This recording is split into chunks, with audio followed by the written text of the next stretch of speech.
Hello વેનેસ જૂના બીકોમના વિદ્યાર્થી મિત્રો કેમ છો? આપ સૌ મજામાં છો? ચાણક્ય કોમર્સ ક્લાસીસમાં આપનું સ્વાગત છે. હું છું કૃણાલ સર. આપણે જોઈ રહ્યા છીએ એસવાય બીકોમ સેમ 3 ટેક્સેશન.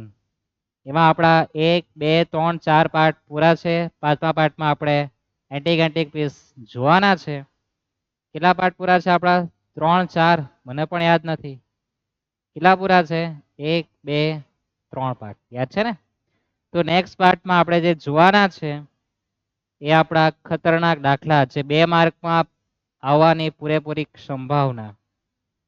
જઈએ આપણે રકમ તરફ. ચંદ્રા સ્વામી 11/10/24 રોજ અંગદ રેઠાનું મકાન આટલામાં વેચેલું છે. દલાલી આટલી આપી છે. તમે થાય કે સાહેબ કેમ લેક્ચર વહેલો પૂરો કરી દીધો? તમારે પણ ખબર છે કે તમારી કેપેસિટી ઓછી છે એટલે આપણે લેક્ચર વહેલો પૂરો કર્યો હતો. 40-50 મિનિટ પૂરું જ કરી દેવું પડે કે તમે વધારે તો ભણતા જ નથી, થાકી જાવ ને પાછા. હા, એ જોવાનું ને. દલાલી ચૂકવી છે. મકાન તેમણે 4-5માં 1,86,450 ઉચકી લીધું એટલે ખરીદી લીધું હતું. 7-8માં મકાન માટે વધારાનો ખર્ચો કરેલો છે એમ કે 1,325 છે. નેશનલ હાઈવે NH છે ને AI વાળું, હા AI 5 વર્ષીય બોન્ડમાં 10 લાખનું રોકાણ, 4, 5 અને 7, 8 ને 24-25 નો તમને આંક આપેલો છે. કરપાત્ર બધું ગણવાનું છે. તો દાખલો લાવવા પાછળનું કારણ એ છે કે મારે તમને શીખવાનું છે કે વધારાની સુધારેલી પડતર ક્યારે આવે. એના માટે દાખલો આપણે લઈને આવેલા છે. બાકી બીજા બધા કન્સેપ્ટ તમારા ક્લિયર જ છે કે ભાઈ મકાન વેચવું છે ને રોકાણ કર્યું છે શામાં? બોન્ડમાં. એટલે કલમ 54 તમારા ભેજામાં આવી જ ગયું છે, મને ખબર જ છે. ગણતરી કરીએ આપણે. ટૂંકો દાખલો 2 માર્કનો, તમારે બહુ વધારે પડતે ખાના પાડવાની જરૂર નથી. લખી દેવાનું ટૂંકમાં મૂડી નફો દર્શાવતું પત્રક.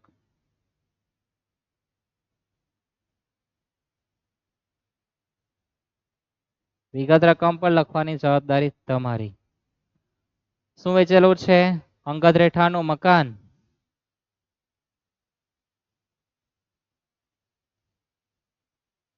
અંગદ રેઠાણનું મકાન. જે સીધા લેક્ચર પર આવ્યા હોય તે પહેલા લેક્ચર જોઈને આવજો. 1, 2 ને 3 કન્ફ્યુઝન નહીં રહેશે તો. અંગદ રહેઠાણનું મકાન સૌપ્રથમ વેચાણની ઉપજ તમને કેટલી આપી છે? તો આપણું જે મકાન છે આપણે વેચ્યું છે 18,72,450 માઇનસ કપાતમાં વેચાણના ખર્ચા, દલાલી, ફેરબદલી ખર્ચ, વેલ્યુએશન ખર્ચ એવું કંઈ આપેલું છે.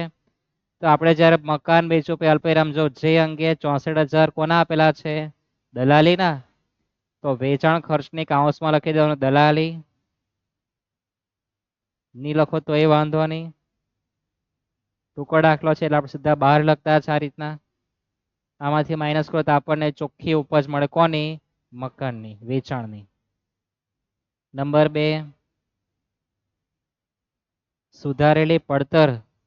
તો સુધારેલી પડતર માટે યાદ છે ને 1/4/2001 પહેલા ખરીદી હોય તો 2001 ની કિંમત પણ જોવાની. આપણી ખરીદી ક્યારે છે વાંચો. તો આ મકાન તેમણે 4-5માં 2004-5માં લીધું છે એમ કે ક્યારે? 2004-5માં. કેટલામાં લીધું છે? 1,86,450 છે ને ગુણ્યા 363. અને 2004-5 નો સૂચકાંક આપણને કેટલા આપ્યો છે? તો પહેલાનું સેટિંગ એટલે 4-5 ના કેટલા કહેવાય? 113 કહેવાય ને. પછી તો 129 તો કોના કહેવાય? 7-8 ના. સુધારેલી પડતર મારે ગણવાની. તો ખરીદિયા તારીખ ની રકમ 1/4/2001 પહેલાની હોય તો તે અને 1 ની કિંમત 2 માંથી વધુ પસંદ કરવાની. તો કે સૂચના અહીં આપી જ નથી. કીધું છે 4-5માં એટલે કોઈ માથાકૂટ આવતી જ નથી. ભાગ્યા કેટલા? તો 4-5 નો આંક કરવાનો ગુણ્યા કેટલા? 363. પછી તમારી બેનપણી કહેશે છે જ. હવે તમે એક્સપર્ટ થઈ ગયા હશે, જવાબ તમારો આવી બી ગયો હશે, માની લઈએ આપણે.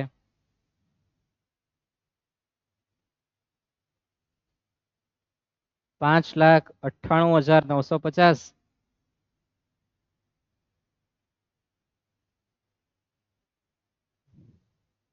વધારાની સુધારેલી પડતર ક્યારે ગણવી પડે? તો 2001 પછી જો વધારાનો કોઈ ખર્ચો કર્યો હોય ત્યારે. વાંચો 7-8માં મકાન પાછળ બાંધકામ માટે કેટલો ખર્ચો કર્યો છે? 64,500 નો. તમારે ત્રીજો સ્ટેપ લખવાનો વધારાની સુધારેલી પડતર. ખર્ચો કર્યો છે 64,500 નો. કયા વર્ષે કર્યો છે? તો તે વર્ષનો સૂચકાંક મારે ભાગ્યા કરી દેવાનો. 7-8માં ખર્ચો કર્યો. 7-8નું સેટિંગ એટલે વચ્ચે વાળું કેટલું? 129. મારે તો હાલની કિંમત જો એટલે ગુણ્યા કેટલા કરવાના? 363. હાલ એટલે આપણો નાણાકીય વર્ષ કયો? 24-25. હવે દરેકને સમજાય ને? આ તમારે શીખવાનું હતું કે ભાઈ વધારાનો ખર્ચો કરે તમારે આના જેવું જ કરવાનું, સેમ કંઈ નવું આવતું નથી. 64,500 ગુણ્યા 363 ભાગ્યા 129 કરીએ તો 1,81,500.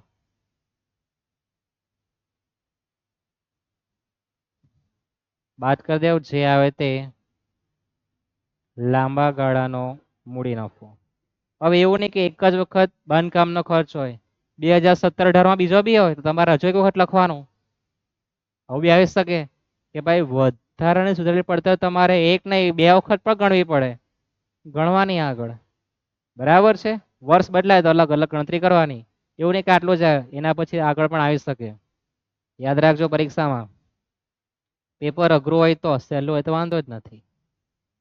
18,72,450. એમાંથી વેચાણના ખર્ચા -64,000, પછી -5,98,950, -1,81,500, 10,28,000.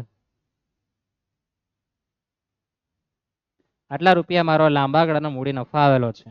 તમને કોઈ સાહેબે કીધું કે આના પછી હજુ પણ સુધારેલી પડતર ગણવા આવી શકે? 2008 છે, 7-8 પછી 2009-10માં બીજો ખર્ચો કર્યો હોય મકાન પાછળ, તો એના માટે બી ગણતરી કરવાની આવે. આવું તમને 100% નહીં કીધું હોય, કોઈ કોલેજમાં જ નહીં કીધું હોય, કે સાહેબની ઈચ્છા જ નહીં મળે કહેવાની, કદાચ જાણતા હોય તો. મોટે ભાગે જાણતા જ છે પણ કહેતા નથી. આ તો દાખલો છે એટલે આટલું જ પૂછે, પણ વધારે પણ હોઈ શકે જે પણ તમને પરીક્ષામાં પૂછી નાખે તમારી બુદ્ધિ ક્ષમતા માપવા માટે. ખ્યાલ આવે મારી ભાષાને? સમજ પડી ને મારી ભાષા શું કહેવા માંગુ? તો આવું બી હોઈ શકે પણ તમારું ગોખણ એ પૂછે તો આ રીતનું આવવાનું છે કે નવું નથી આવવાનું. તો આપણે જગ્યા નીચે ઘટી છે એટલે આપણે લખી દઈએ કે ભાઈ 10,28,000 જે આવેલો છે, જેની સામે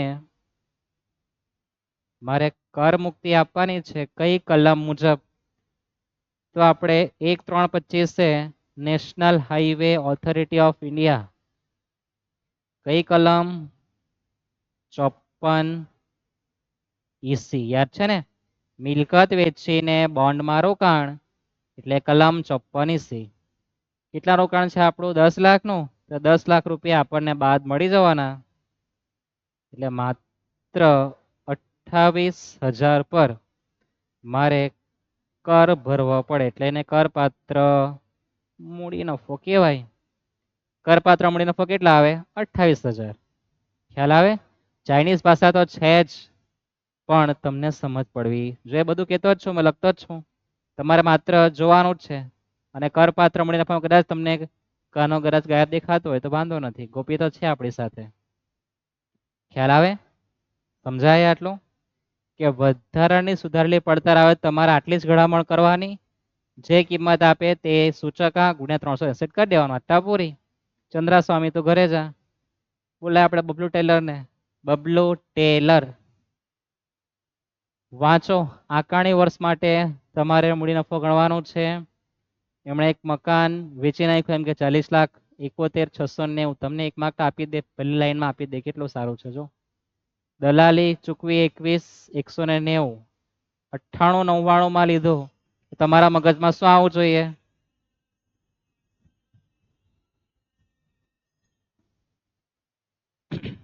તમારા મગજમાં શું આવે છે કે 2001 ની કિંમત પણ મારે જોવી જોઈએ.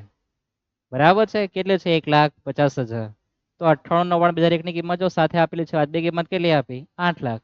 કઈ કિંમત લેવાની? વધારે હોય તે 8 લાખ લેવાના. ક્યાં? સુધારેલી પડતર ગણતી વખતે. સમજાય ને આટલું? 3 લેક્ચર આપણે પૂરા કર્યા. ચોથું ચાલતું છે. ચારે ચોકઠું બેસે એમ કે આપણે બેસી જાવ ચોકઠું અહીંયા. પછી 8 9 માં આપણે નવો ખર્ચો બી કર્યો છે વધારાનો એમ કે, તો વધારાની સુધારેલી પડતર પણ ગણવાની છે. 31/12/24 આપણે નવું મકાન ખરીદ્યું, મકાન વેચીને મકાન લીધું, કઈ કલમ આવે? બોલ બોલ બોલ, કલમ 54, બરાબર ને? હા, એ તું કહે બધું બરાબર છે, કલમ 54 જ આવે. મૂડી નફો મારે ગણવાનો છે. જગ્યા આપણે ઓછી પડે જાક નાનું કરી દઈએ આપણે. चल बेटा, हो जा थोड़ा छोटा सा.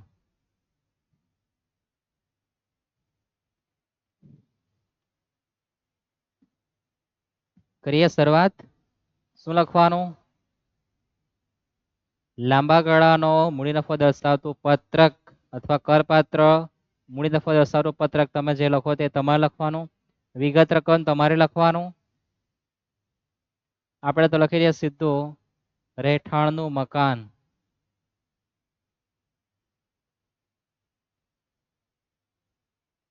શું લખવાનું? રહેઠાણનું મકાન. વેચાણની ઉપજ તો વેચવું છે આપણે 40,71,690 માં માઇનસ કપાત. કપાતમાં વેચાણના ખર્ચા એટલે કે દલાલી ખર્ચ 21,190. સુધારેલી પડતર જોઈએ. તો સુધારેલી પડતર માટે ખરીદ કિંમત તો ખરીદ કિંમત છે આપણી 98,99 ની, ત્યારે ઉશ્કેલો હતો. તો આપણે ચર્ચા કરી ગયા છે 98,99 આપે એટલે કે એકની કિંમત પણ જોવાની. 8 લાખ ને 1,50 બે માંથી વધુ કોઈ 8 લાખ, તો 8 લાખ અને 2000 1 2 નો સૂચકાંક કેટલો છે તમારો? 100 ગુણ્યા કેટલા કરવાના? 363. પછી તો એકદમ ઈઝી, તમને ખ્યાલ આવી ગયો ને કેટલું જોવાનું તમારે? 29,04,000.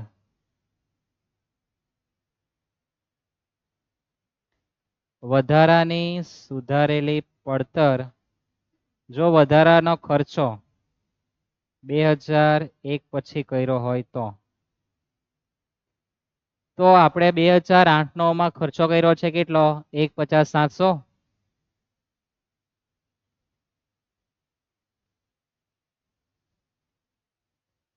8 9 માં તમને સૂચકાંક કેટલો આપેલો છે? 137. 137 ગુણ્યા 363. મારે તો હાલનો ભાવ જોઈએ. હાલ બોલ, મારે તો નફો બચાવવાનો ને. 1,50,700 ભાગ્યે 137 ગુણ્યા 363 કરો તો 3,99,300.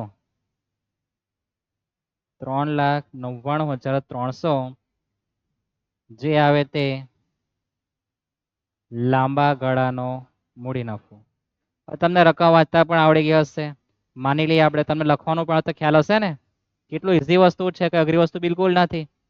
પછી તમને કેલ્શિયમ વાપરવામાં તમે એક્સપર્ટ થઈ ગયા હશે કે ભાઈ 40,71,690 માઇનસ 21,190 માઇનસ 29,04,000 માઇનસ 3,99,300 તો 7,47,200 રૂપિયાનો તમારો મૂડી નફો આવે. જેની સામે તમે 31/12/24 તમે નવું મકાન ખરીદતા છે એટલે માઇનસ કર મુક્તિ.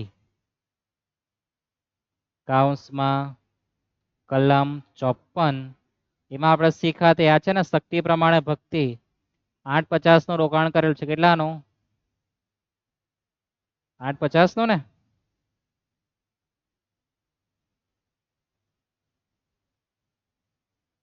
$8,50,000 નું રોકાણ છે, એની સામે નફો કેટલો છે? જેટલો.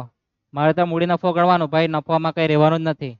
એટલે આપણે કરમુક્તિ માત્ર 7,47,200 લખવાની, ભૂલથી કોઈ 850 લખવું નહીં, બરાબર? નફો બધો કાઢી નાખવાનો. તો આપણો લાંબા ગાળાનો કરપાત્ર મૂડી નફો શું? કરપાત્ર મૂડી નફો શું આવે? ડેશ એટલે કે શૂન્ય. શક્તિ પ્રમાણે ભક્તિ આપણે શીખ્યા છે, યાદ છે ને? મારે નફો જોઈએ, મારે ટેક્સ પર નફો આપો, તો મારે પર નફો કોઈ બચતો જ નથી. એટલે કે કલમ 54 મુજબ મારે આટલા રૂપિયા લખવા જવાનું. 850 લખીને કોઈ માઇનસ નહીં કરવાના. બરાબર છે? આ બધા નિયમ છે, નિયમનું પાલન થવું જોઈએ. એના પછી છેલ્લો દાખલો આપણો ટેક્સન તરફ ભાગીએ આપણે. શ્રીમાન તારક મહેતા ઉલ્ટા ચશ્મા નથી, માત્ર તારક મહેતા છે. રકમ તમારે જોવાની. આપણે જરાક 2 મિનિટનો બ્રેક લઈએ, પીને આવીએ પાણી. જોવાનું તમારે જ છે, રકમ જુઓ. બરાબર છે? પાણી પીવાની જવાબદારી મારી.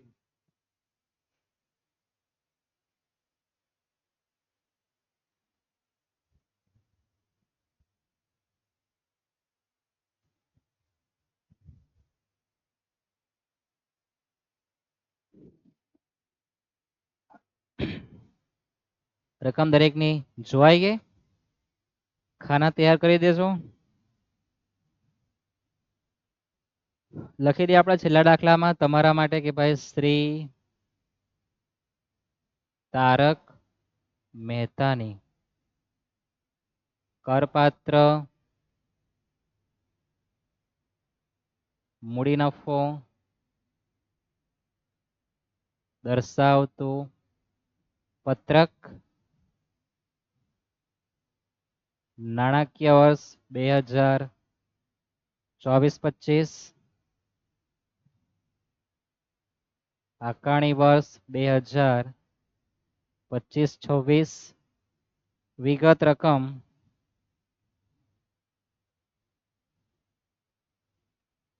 તમને બતાવવા માટે આપણે થોડું ડ્રોઈંગ કરી દઈએ.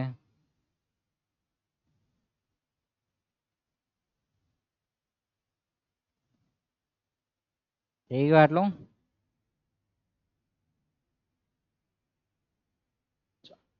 હવે વાંચતા જઈએ, લખતા જઈએ. વિગત ભાગી કાંઈ ગયું, જોઈન્ટ થઈ ગયું.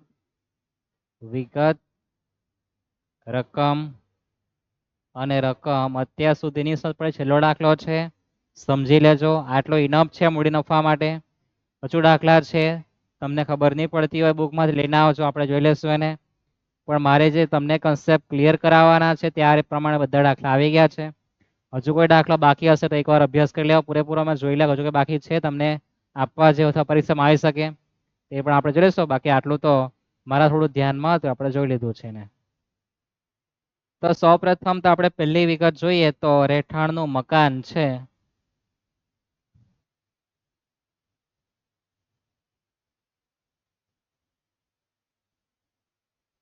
રકમ તમારી બધાની વંચાઈ ગઈ આપણે માની લઈએ. વાંચીને દરેકે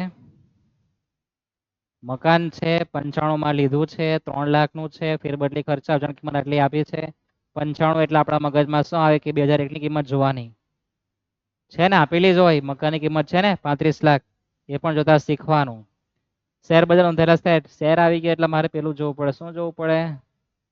હા, 2 સ્ટેપ. આવું તમારા મગજમાં આવશે, મારામાં નહીં. બરાબર.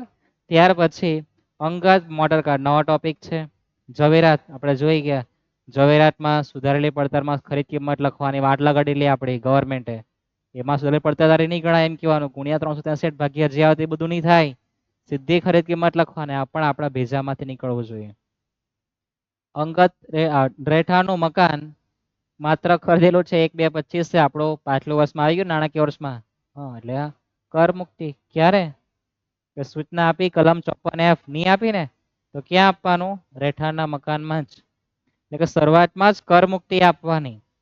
આપણે કલમ 54F ગણતી વખતે સૂચના આપી હતી કે ક્યારે ગણવાનું આવે તો કલમ 54F પર છેલ્લે ગણવાનું. નફો જે આવે તે ભાગ્યા વેચાણની ઉપજ લખવાની ગુણ્યા રોકાણ કરવાનું. યાદ છે ને? તે ધંધો આમાં નથી કરવાનો. કલમ 54F નો ઉલ્લેખ કર્યો નથી એટલે આપણે મકાનમાં જ મકાનની કરમુક્તિ આપી દેવાની. ક્યારે? કલમ 54 મુજબ. એસટીડી ને પાત્રની પણ આપણને જો વાજબી કિંમત આપી છે. તો લખીએ આપણે મકાન એની વેચાણ કિંમત કેટલી આપી? 1,38,90,000.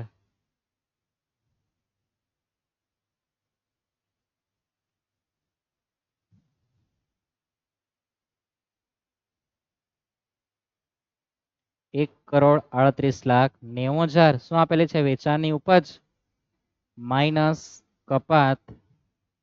કપાતમાં વેચાણના ખર્ચા કેટલા આપ્યા છે આપણને? તો વેચાણના ખર્ચમાં કાઉન્સમાં લખી લેજો ફેરબદલી ખર્ચ યાદ રહે તો કેટલા છે 45,000.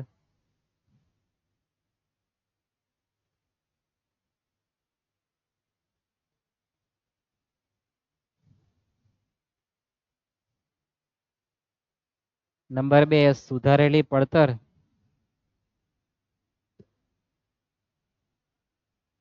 સુધારેલી પડતરમાં ખરીદ્યા તારીખ અને ખરીદ કિંમત જોવાની. ખરીદ્યા તારીખ 1/10/95 છે એટલે આપણા મગજમાં કઈ કિંમત આવી જોઈએ 1/4/1 ની કિંમત પણ જોવાની. તો 1/4/1 ની કિંમત નીચે આપી છે કેટલી 35 લાખ અને 95 કિંમત કેટલી 3 લાખ. કઈ કિંમત લેવાની? વધુ હોય તે. તમારા મગજમાં નીકળતું છે ને કઈ કિંમત લેવાની? વધુ હોય તે. કેટલી છે 35 લાખ.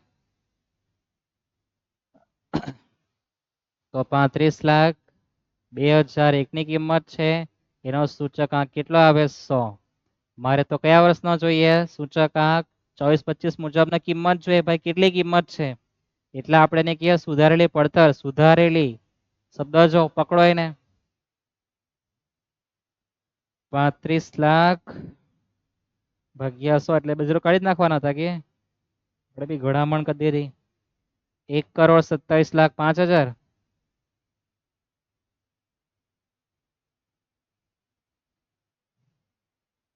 વધારાનો કોઈ ખર્ચો આપણે કર્યો નથી ને.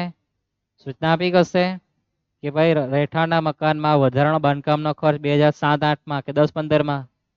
હવે કીધું છે તમને લોકોને? હા, શબ્દ મારા યાદ તમને આવવા જોઈએ.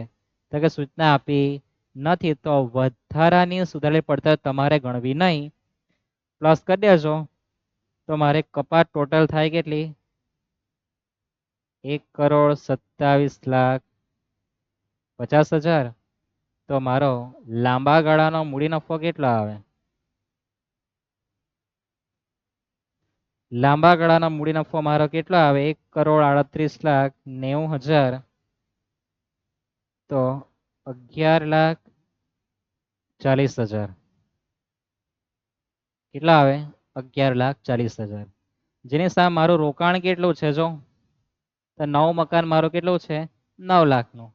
આપી દઈએ આપણે. માઇનસ કર મુક્તિ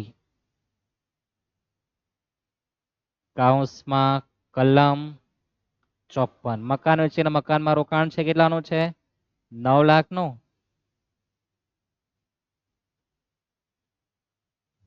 તો કેટલા 240 વધે. કેટલા વધવાના? 2,40,000. એ આપણો કરપાત્ર મૂડી નફો.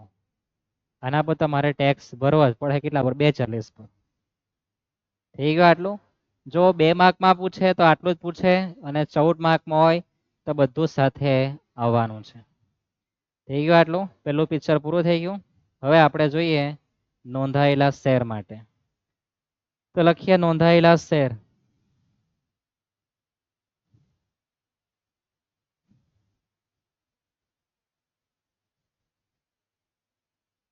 નોંધાયેલા શેરમાં વેચાણની ઉપજો કેટલી આપી છે? તો નોંધાયેલા શેરમાં વેચાણની ઉપજ 10, 50, 400. 10,50,400. કેટલા છે? 10,50,400 માઇનસ કપાતમાં 2 સ્ટેપ ગણવાના યાદ છે ને સુધારેલી પડતર માટે.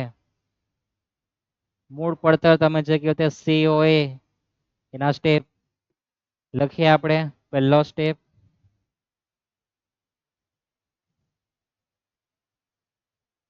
વેચાણની ઉપજ અને વાજબી કિંમત. બેમાંથી કઈ કિંમત લેવાની? જે ઓછી હોય તે. વેચાણની ઉપજ આપણી પર છે 10,50,400. વાજબી કિંમત જોઈએ તો કેટલી છે? તો શેર બજારમાં જો વાજબી કિંમત કેટલી આપી તો નીચે તમને આપી છે જો છે ને 31/1/18 ની વાજબી કિંમત કેટલી આપી શેરની? 8.50. તો લખવાના કેટલા? 8.50. કઈ કિંમત લેવાની? જે ઓછી તમારે ટીક કરી દેવાનું ત્યાં. બીજો સ્ટેપ. સ્ટેપ નંબર 1 નો આન્સર કેટલો? 8.50. અને શું લખવાનું બીજું? ખરીદ કિંમત. તો ખરીદ કિંમત જો આપણા શેરની ખરીદ કિંમત કેટલી આપે છે? ખરીદ કિંમત કેટલી છે? 8, 80, 800. ફેર બદલી ખર્ચા 2400 રૂપિયા આપેલા છે, આપણા રહી ગયા છે.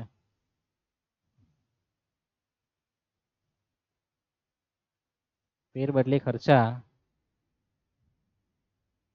2412 લખી દઈએ આપણે. ખરીદ કિંમત કેટલી આપી છે? 8, 80, 800 ને આપણે જોઈ ગયા છે. કેટલી આપી છે? 8, 80, 800. ક્યાંની છે? 5. તો બીજા એકની કોઈ કિંમત જોવા જવાની જરૂર બિલકુલ નથી. બરાબર, માથે હાથ દઈને કહેતો છું, સત્ય ઘટના. ક્યાં જોવાનું તે? 8, 80, 800. 8, 80, 800. બે માંથી કઈ કિંમત વધુ હોય તે? વધુ એટલે કઈ? 8, 80, 800. એને બહાર લખવાનું. બરાબર, અથવા કોઈ 2400 પ્લસ કહીને બહાર લખ્યા કરવાનું. જે આવે તે લાંબા ગાળાનો મૂડી નફો. કેલ્સી વાપરવાની, વાપરવાથી બધું જ વધે એમ કે 10,50,400 માઇનસ 2400 માઇનસ 8, 80, 800. તો 1,67,200 આવે. લાંબા ગાળાનો મૂડી નફો એટલે 1,67,200. બરાબર છે. કેલ્સી વાપરવાની. કેલ્સીમાં લોચા બધાના જ વડે, મારા ને તમારા. ભલે મારે એક્સપિરિયન્સ પૂરેપૂરા 12-13 વર્ષનો હોય, કેલ્સી વાપરવાનો. ભણાવવાનો તો થઈ ગયા 9 વર્ષ, પણ આના 12-13 વર્ષ થઈ ગયા. પણ લોચો થઈ શકે. બરાબર, શેર બજારમાં નોંધાયેલા શેર એટલે ચેક કરી લેવાનું.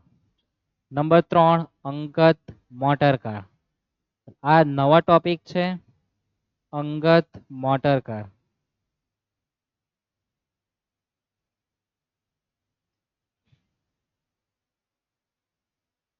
નંબર 3,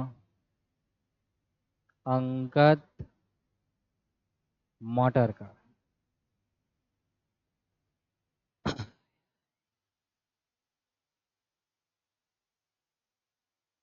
તો અંગત મોટર કારમાં વેચાણની ઉપજ જો, ખરીદ કિંમત જો, જોઈને લખીએ.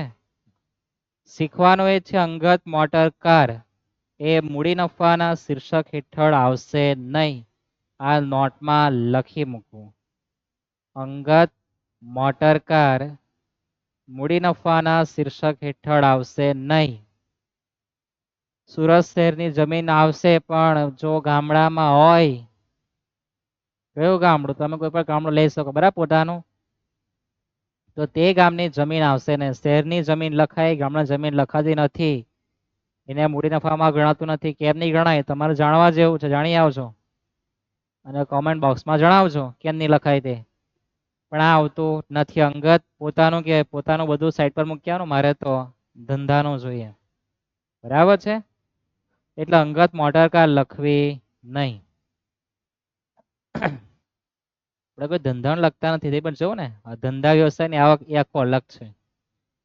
બરાબર છે, એટલે શું લખવાનું? તો અંગત મોટર કાર આવશે નહીં. કેમ નહીં આવે? તમે જરાક જાણીને આવજો, થોડી થિયરી વાંચીને આવજો. તો તમારે શું લખવાનું? તો લખવાનું અંગત મોટર કાર, નીચે લખવાનું આ શીર્ષક હેઠળ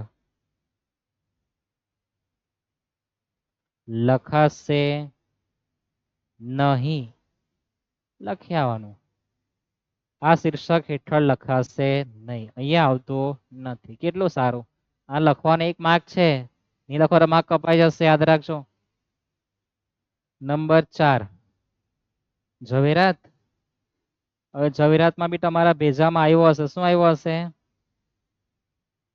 કે સુધારેલી પડતરમાં ખરીદ કિંમત લખવી. બધા વિડીયો સાથે જોયા હોય, તમારા મગજમાં કન્ટિન્યુ હશે. અને એક વિડીયો આજે, બીજો અઠવાડિયા પછી, બધું ભેજા ફ્રાય જ. એક જ દિવસે બધા વિડીયો જોવાના, પ્લસ તમારે નોટમાં લખતું જવાનું. આનાથી વિશેષ કંઈ નહીં આવે. 14 માર્કનો એક દાખલો, 2 માર્કનો એક દાખલો, 16 માર્કની થઈ ગયા ને થિયરી. પાસ તમે એમ જ થઈ જાય. આપણે સારામાં સારા માર્ક માટે મહેનત કરતા છે હવે પછી. ચલો, વેચાણની ઉપજ ઝવેરાતની કેટલી આપી છે? તો ઝવેરાતની વેચાણની કિંમત આપી છે કેટલી? 39 લાખ. વેચાણની ઉપજ 39 લાખ. માઇનસ કપાતમાં વેચાણના ખર્ચા આપણે જોઈએ તો વેચાણના ખર્ચા આપણને કેટલા આપેલા છે? ફેરબદલી ખર્ચા કેટલા છે? 30,000. નંબર 2 સુધારેલી પડતર. સુધારેલી પડતરમાં તમારા મગજમાં શું આવી ગયો હશે કે ખરીદ કિંમત જ લખવી સીધી. કેટલી ખરીદ કિંમત છે? 31 લાખ.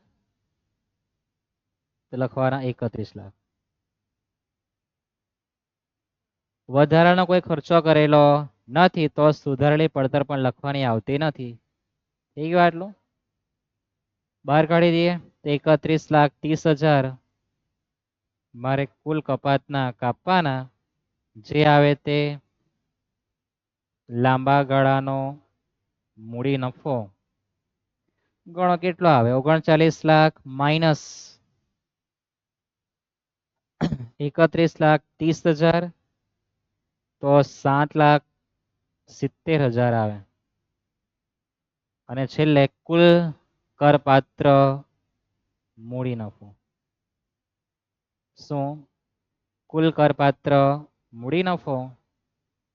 બધા જ પ્લસ માઇનસ કરી દો. આપણે પહેલો જવાબ છે અહીંથી ઉચકી લે 770. પછી આપણો જવાબ જે હતો 1,67,200.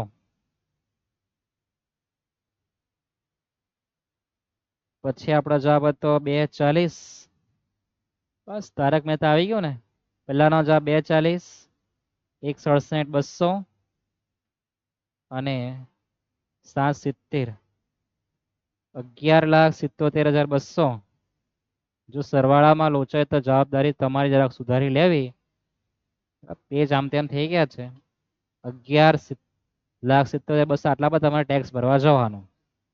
ખ્યાલ આવે? પણ તમને સમજ પડી ગઈ હશે કે કેવી રીતના ગણતરી કરવાની છે. બધા કન્સેપ્ટ આપણે ક્લિયર કરાવ્યા છે ને?